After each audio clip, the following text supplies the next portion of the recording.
Is bodybuilding a sport or a pageant? I'm Large Kofi, and I make documentaries on bodybuilding, powerlifting, and various other topics within the fitness community. And in today's video, we're going to be talking about one of the most hotly debated topics within bodybuilding as a whole. Over the course of the history of bodybuilding, the art form has kind of ventured into this gray area in terms of where it should be categorized. But when we look at the early history of bodybuilding, you wouldn't think that would be a debate. Why? Well, because bodybuilding started off as somewhat of a male beauty pageant, with the goal being for competitors to exemplify what a well-sculpted and good-looking man was supposed to look like. In other words, the ideal male physique.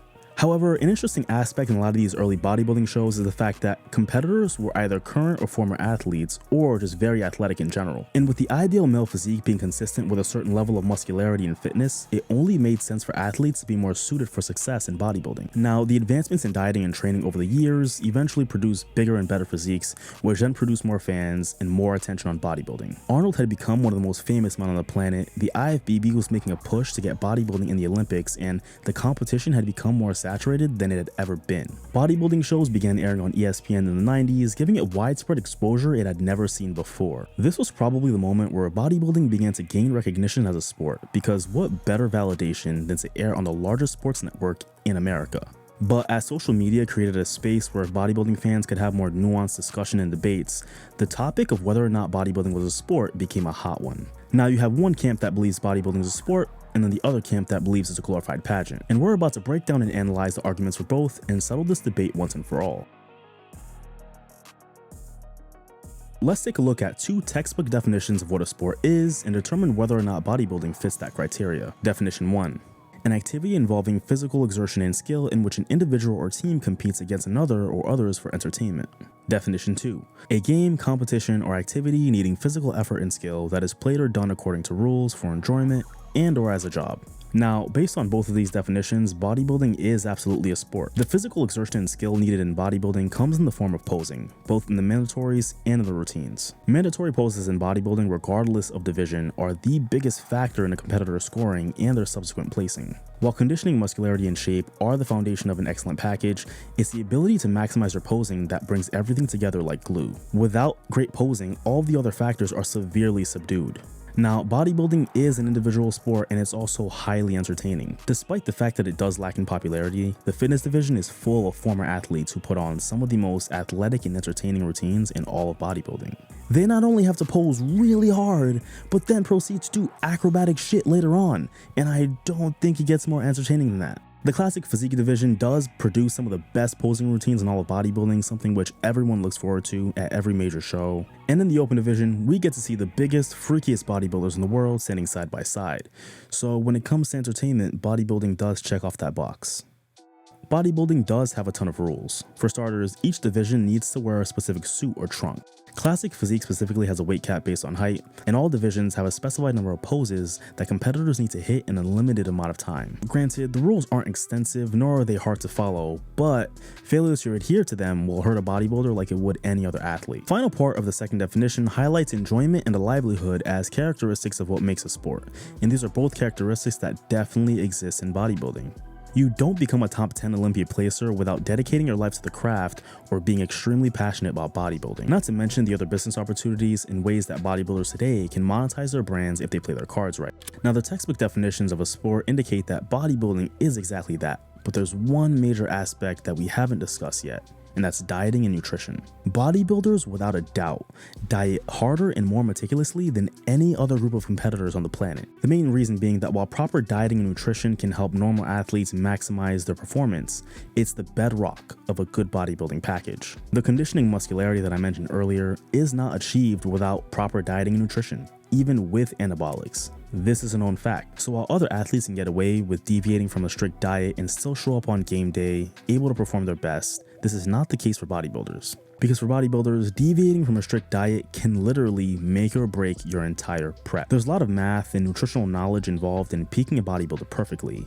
it's really an art form. Every calorie and caloric adjustment made along the way is calculated meticulously to allow a bodybuilder to show up with the best package possible. So the implications of a diet in bodybuilding are just way too great, and the margins for error are basically non-existent. Now, another aspect of a sport that I haven't mentioned yet are injuries. Given the nature of bodybuilding, injuries rarely happen, but when they do, they tend to be more internal and are primarily due to dehydration. But when it comes to more physical injuries, those tend to happen in the gym rather than on stage, given the fact that bodybuilding does not involve contact. It actually doesn't involve a ton of physicality at all because posing is essentially isometric contractions, which for anyone who may not know what those are, require no movement at all, and as a matter of fact, are considered exercises.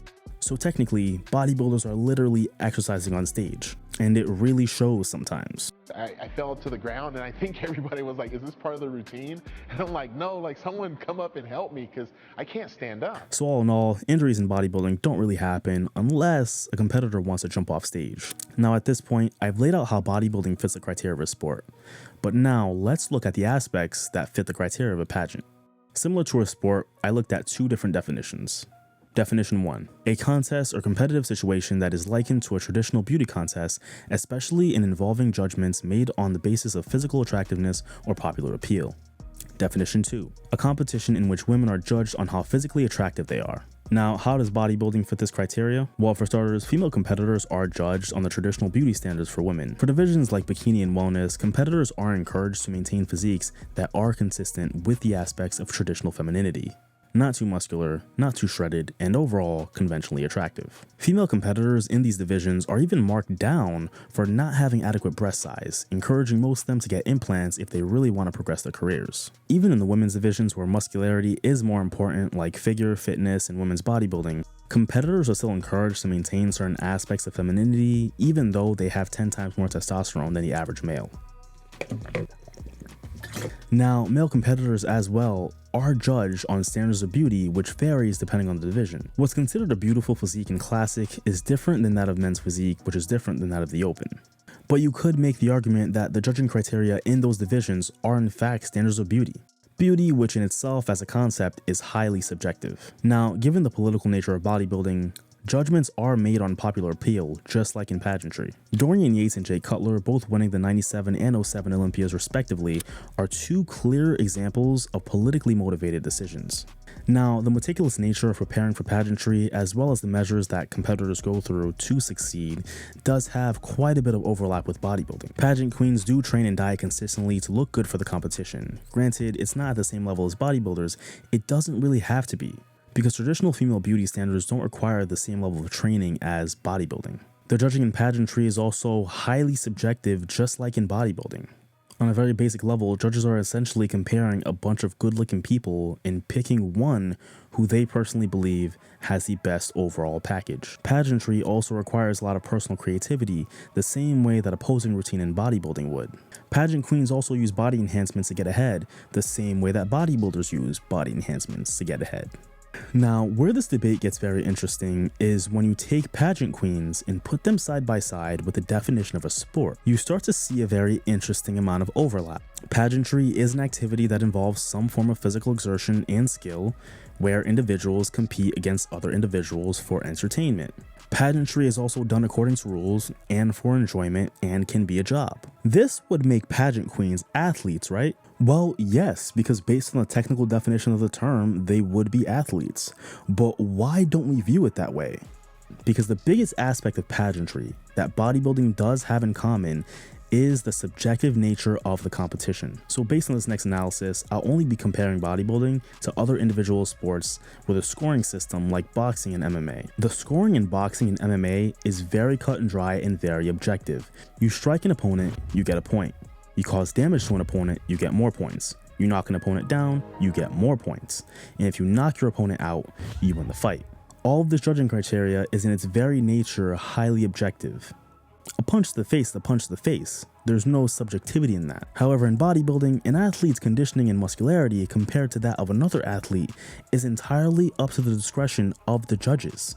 Proper conditioning to judge A may not be the same as proper conditioning to judge B. Distinguishing who has the best lines in classic physique is extremely difficult when you're looking at two athletes who both look phenomenal. How do you quantify better lines? there's literally no way to quantify it. There aren't any specific dimensions and metrics that are defined as what good lines are supposed to be. I mean, just look at the last 4 Mr. Olympia champions. They all had very different physiques. Even better, let's look at the evolution of classic physique. We went from Danny Hester to Brian Ainsley to Chris Bumstead.